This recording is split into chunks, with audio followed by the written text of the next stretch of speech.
in the olden times, when it was still of some use to wish for things that one wanted, there lived a king whose daughters were all handsome.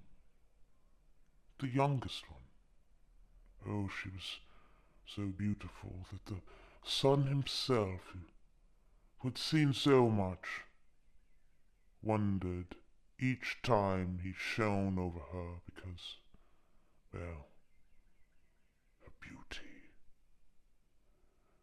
Near the royal castle there was a great dark wood, and in the wood, under an old linden tree, was a well.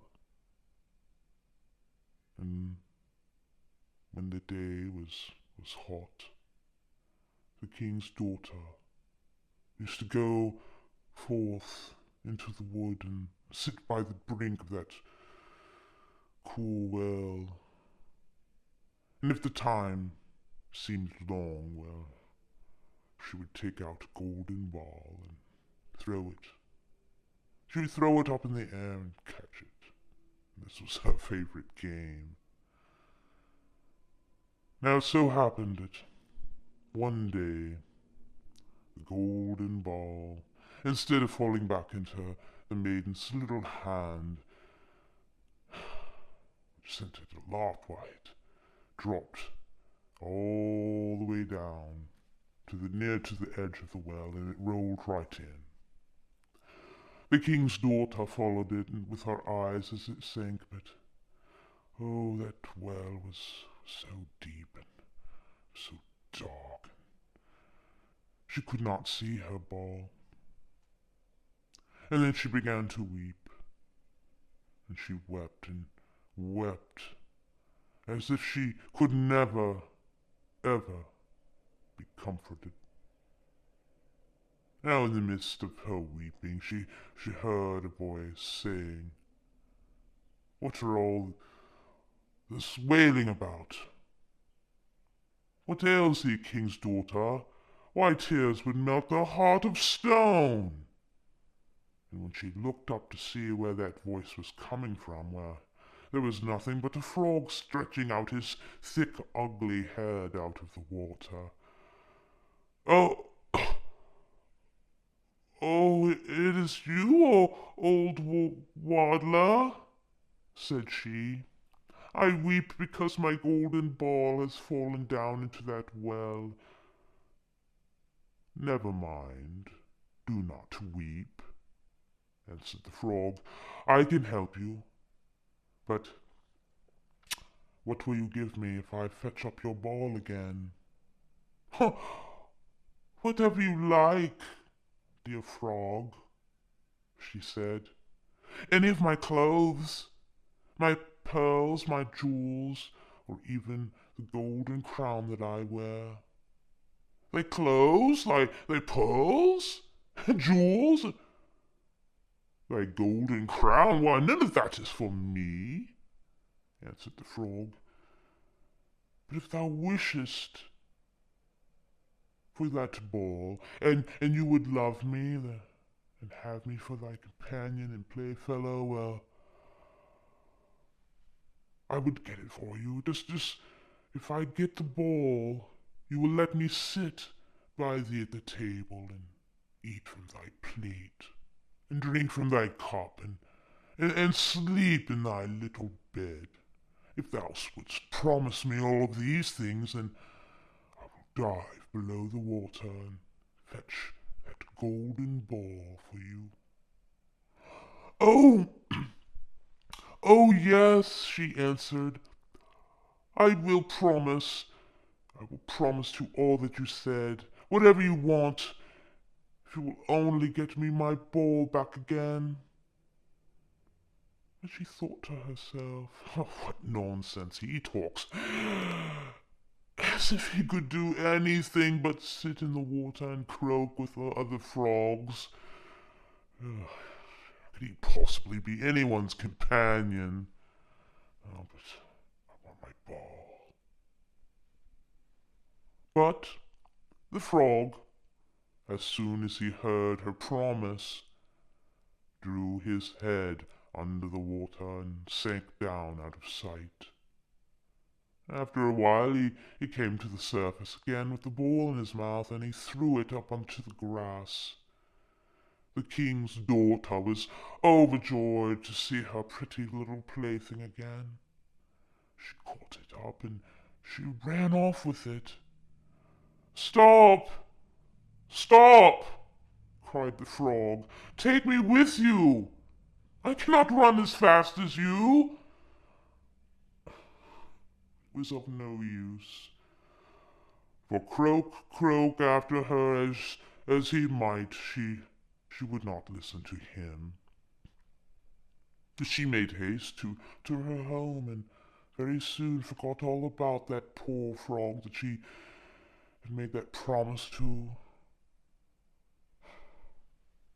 The next day, when the king's daughter was sitting at table with king and court, and eating from her golden plate, there came something pitter-patter up from the marble stairs, and then there came a knocking at the door. And there was a voice, and it cried out, "Youngest king's daughter, let me in!" Well, she got up and she ran to see who it was, but when she opened the door, there was the frog sitting there, and she shut the door hastily, and she went back to her seat. It gave her a shiver. The king, he noticed how quickly her heart was beating. He said, "Oh, my child, what are you so afraid of? Is there a giant standing at the door ready to carry you away?" "Oh, no," she answered. "No giant, but a horrid frog." "What does this frog want?" asked the king. "Oh, dear father," answered she, "when I was sitting by the well yesterday and playing with my golden ball, it fell into the water, and while I was crying for the loss of it, a frog came up and he got it for me on one condition, that I would let him be my companion. But I never thought that he could leave the water and come after me. But now he's there outside the door, and he wants me to let him come in, and..." Well, as she was saying this, there came upon the door another loud set of knocking. "Youngest king's daughter, open up to me! By the well water, what promised you me? You promised! Youngest king's daughter, now open it up! Come to the door right now!" "That which you have promised you must now perform," said the king. "So go now and let him in." So she went, and she opened the door, and the frog he hopped in and followed her at her heels till she reached her chair, and then he stopped and he cried, "Lift me up, daughter! Lift me up so I may sit by you." But she delayed doing so until the king ordered her to do so, and once the frog was on her chair, he wanted to get up onto the table, and there he sat and said, "Now push your golden plate a little nearer, daughter, so we may eat together." And so she did. But everybody might see how unwillingly she was, and, well, the froggy feasted heartily, but every morsel seemed to stick in her throat. "I've had enough now," said the frog, at last, "and as I am tired, you must carry me to your room now, daughter, and make me ready for your silken bed, and we will lie down and we will go to sleep."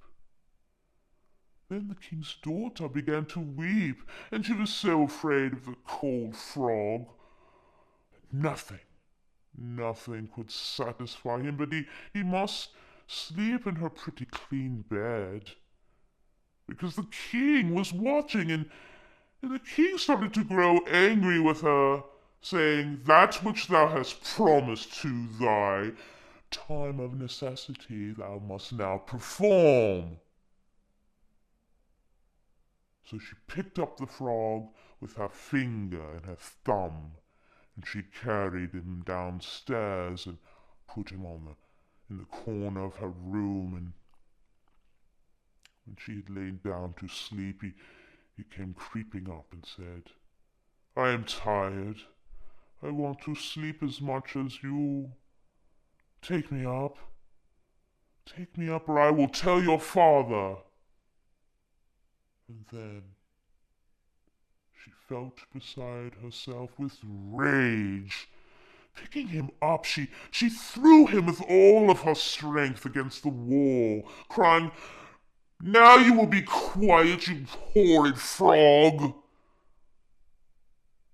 But as he fell, he ceased to be a frog, but he became all at once a prince with beautiful, kind eyes.